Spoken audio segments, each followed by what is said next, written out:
کچھ لوگ بھروسے کے لیے روتے ہیں اور کچھ لوگ بھروسہ کر کے روتے ہیں۔ ایک مسئلہ یہ بھی ہے ہمارا ہم گفتگو کو سمجھنے کے لیے نہیں بلکہ جواب دینے کے لیے سنتے ہیں۔ بعض دفعہ زندگی ایک مقام پر آ کر ٹھہر جاتی ہے، کوئی سمجھ نہیں آتا کس طرف نکلے، آگے یا پیچھے۔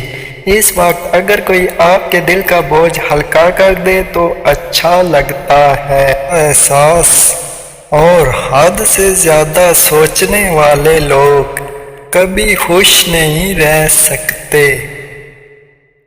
انسان اپنی غلطی پر تو اچھا وکیل بن جاتا ہے مگر دوسروں کی غلطیوں پر سیدھا جج بن جاتا ہے۔ ہمیشہ تنہا چلنے کے لیے تیار رہو، کیونکہ بہت سے لوگ جو سفر شروع کرتے ہیں ہمارے ساتھ ہوتے ہیں، دراصل اختتام کرتے وقت ہمارے ساتھ نہیں ہوتے۔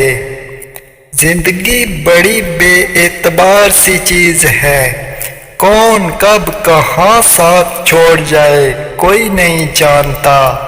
کچھ رشتے کرائے کے مکان کی طرح ہوتے ہیں، انہیں جتنا مرضی سجا لو کبھی اپنے نہیں ہوتے۔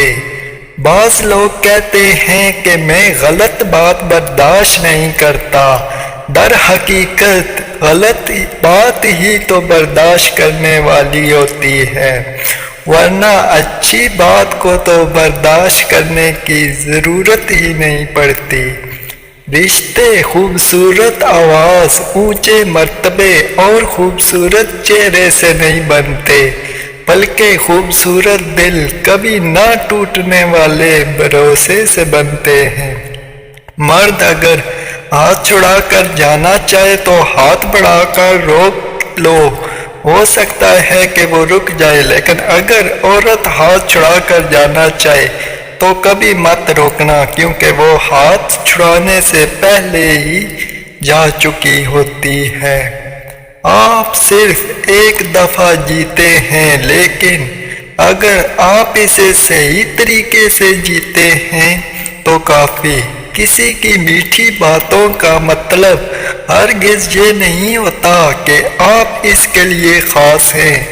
بعض اوقات کبوتر کو کھلانے کے لیے نہیں بلکہ پکڑنے کے لیے دانہ ڈالا جاتا ہے۔ اگر تمہارے ناک کے اندر والے بال باہر آنا شروع ہو جائے تو سمجھ جائیں یہ بدبختی کی علامت ہے۔ اللہ حافظ۔